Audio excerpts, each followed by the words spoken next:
Caution is out at Michigan. We have a new track mascot. I'm not sure. It's not a beaver. We've ruled out beaver. I'm not sure. A giant squirrel, maybe, huh? It does look like a really big squirrel. They've got a scoop shovel out. Now, I'm going to tell you, the last time we went through this, Michael, you and I were at Bristol for the trucks. There was a squirrel. Now we've got confirmation it's a groundhog. A few months after Groundhog Day, yeah. This is really going to get good. He's got... All right, we're going to go to break. We'll keep an eye on the groundhog. Still putting my money on the groundhog. He's still on the loose. Why does this always happen? Oh, they got him. How many safety workers at a racetrack does it take to catch a groundhog that's on the loose? And we don't have an official... Oh, he's gotten away again. I didn't have a good feeling about it, I told you. Uh-oh. I feel good about it. I feel good about it. Oh, he went and got him. He went down and got him, that fella there in the vest. Hey, celebrate good times. That's all he needed was a bigger bucket. And the celebration in the garage right of your screen. Heck yeah. Our Sprint Unlimited camera, which traveled over and across the track, had a drive cable, not a cable, but a piece of nylon and fabric rope that helped to move that camera along its catenary. Now, here it is, overhanging the track at turn 4. The first car coming is going to be Kyle Busch. That's going to catch in his right front wheel well, and it's just going to whipsaw the fender behind the wheel well. Now, where is it going to go? Watch Mark Martin right here. He's going to come along, pick up that cable. It's going to do a little damage to the left rear of his car. There it is in the air. It's going to catch on Mark's car, and then it's going to go underneath Marcus Ambrose's car. You see the camera getting kicked, the cable getting kicked up into the air. Cars have been brought onto pit road, and it looks as though it could go to a red flag condition. And the reason for this, there is a hole that is in between turns 3 and 4 that the track is working on. They actually sealed it, or tried to seal it, yesterday, and it looks as though some things are coming up on the track now, so they're going to try to go to work on that and get that fixed. Yeah, the racetracks are prepared for these types of events. There's an epoxy they can put in this hole, and it will fill that hole up, and it dries it very, very quickly. So the tracks are always prepared if the track comes up, if things happen. So that's an attempt right now to get this hole cleaned up, and then they'll come in and put epoxy in it to fill that hole. For the second time today, the field has been brought down pit road, stopped behind the Ford Mustang GT pace car. A NASCAR official at each car, and they've gone out to deal with the issue of turn 1 and 2. As often happens when you make a patch in asphalt, it's the adjacent asphalt that goes first, and you see that seam beginning to break up. And once it does, what surrounds that patch is going to work its way apart, and all that aggregate comes down the banking and just raises havoc. NASCAR Busch Series on Fox is sponsored by Smooth Busch Beer and easy drinking Busch Lights. Busch, proud sponsor of the NASCAR Busch Series, 25 years running. And let's take a Visa race break. The Hollywood Hotel at Bristol Motor Speedway. These are live pictures of snow in the area. It snowed a little bit earlier, and it's really coming down now. We've had a couple of leaders, 2 lead changes, 3 cautions in the race, 32 laps in. Kevin Harvick ahead of J.J. Yeley, but the red flag is out. Now, it looks they need a Zamboni machine for this. Oh, man, I tell you right now, I've heard of the Snowball Derby, but this is like it may wind up being the Snowball Derby. Now, I haven't. You and Darrell Waltrip. I know Jamie McMurray is with us. Yeah, there's a groove. You're talking about looking for a groove on the track, Jamie? How about that? So, what's the worst conditions you've ever run a race in? Well, I guess actually probably the Daytona 500 this year. There wasn't snow. Yeah, I mean, it misted the entire race, and there was a point where I came on the radio and was like, "Are they going to throw a caution because you?" They got a snowball fight. You can see the fog now over the racetrack, and NASCAR is talking to the teams, talking to the spotters, and it's all about safety here.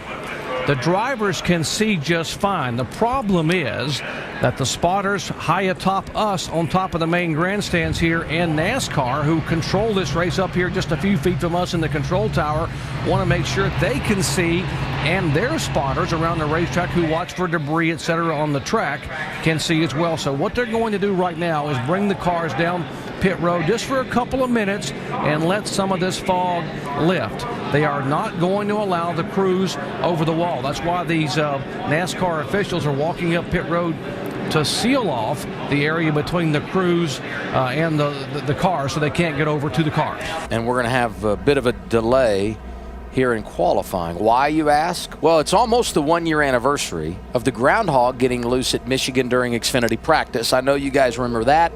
Today we have a Fox playing a role at Pocono. I can't take credit for this. It comes from our producer, Pam Miller. But remember, the Xfinity Series race with all drivers doing the broadcast is on Fox. He just went into the wall. Does that make that a foxhole?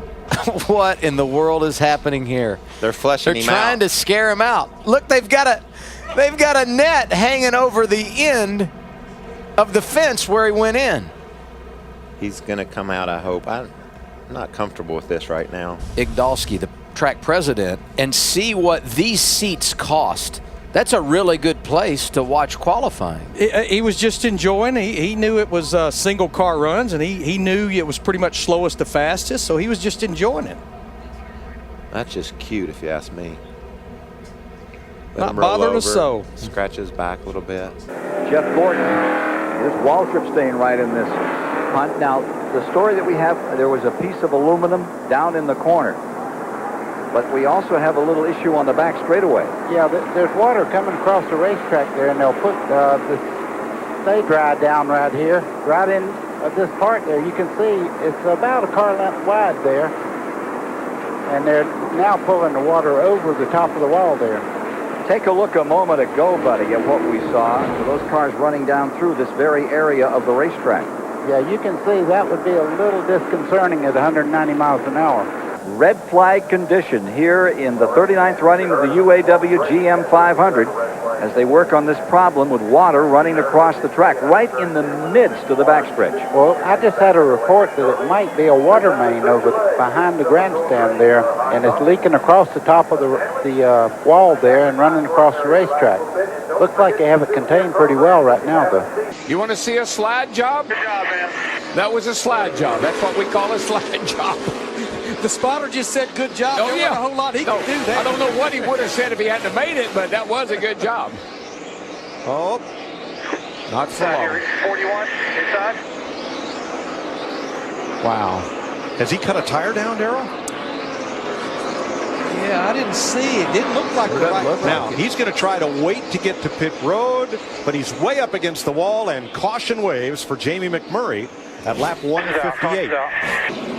I'm not sure what happened to McMurray. The car looked good coming off 4 when he made that pass. He did put a slide job, but he didn't hit anything. Well, look on the track. Oh, wow. That looks like a full can of beverage. That's a beverage of some kind. Oh, yeah. Ryan Newman kicks it up, and wow. You know what? That's a piece of the track, guys. They were over there in turn 2 working last night in that area of the racetrack. When it exploded, it looked like fluid went somewhere, but that's a piece of the racetrack. We're having a little bit of a mix of emotions because the utter joy was when he was racing that car, but the ground is actually moving. We're in the press box up here, and we can feel this moving. You look over our shoulder, and it looks as though the sun is out, but it is unbelievable weather conditions right now. I think people would be surprised when they look over our shoulder that we're not racing right now, but you obviously can tell, and you experienced it when you came up here. I walked out of the door coming into the booth, and it was crazy what was going on, and actually opened the door to the booth, and it went flying out of my hands. Stuff came flying out of the booth. I mean, it's really, really crazy out there. So good job by the track and NASCAR getting everybody out of the grandstands, even way before it got raining, because they needed to get some safe shelter. Well, hello. Lunch. Hey, hello. He's got lunch. 11 months out of the year, this is my home. What are you doing here now? Yeah, right. That is not a good place to be. Not in broad daylight. What is he doing? I think he's waiting for the light to change so he can cross the road. Now, what was it, a groundhog or something we saw them try to get off the racetrack in? Was it Michigan? Yeah, but remember last year, remember those bees that were in this flag stand? We had a beehive. Look at the beehive. Now, this was, be careful. Yep, that was last year. And of course, they are protected environmentally, so you can't just go out there with a can of Raid and knock off the bees, you have to relocate them. Jim Cantori would be very happy right now. Hey, Michael, it was only 20% chance of rain. I think we got all 20. All I can say is don't be the last guy under the tent, if you know what I mean. That's golf ball size. No. That's marble size hail. What are you, not from the Midwest? Well, you always hear it's golf ball size, softball size. I've seen softball size hail, and that's something we definitely don't want to see at this racetrack. But yes, it is hailing in Kansas. I'm glad our cameramen are off the roof, I'll tell you that right now. Yeah, and I'm glad Adam and Ray are undercover. All that happened on lap 2. And now, under caution, Juan Pablo Montoya has crashed and gone aflame. Holy cow, what happened? We just got a report that he was complaining about a bad vibration in every gear. No, Larry, he just slammed into the jet dryer. I think he slammed into the jet dryer. They're trying to clear debris off the racetrack, and the car brakes, won't steer, and he slides up the track and into the back of that surplus helicopter jet engine on a trailer used to dry the racetrack. Larry, Mike, I saw sparks coming out from the car as if it had a tire down or something. What an incredible turn of events. I've never in my life. Oh my gosh.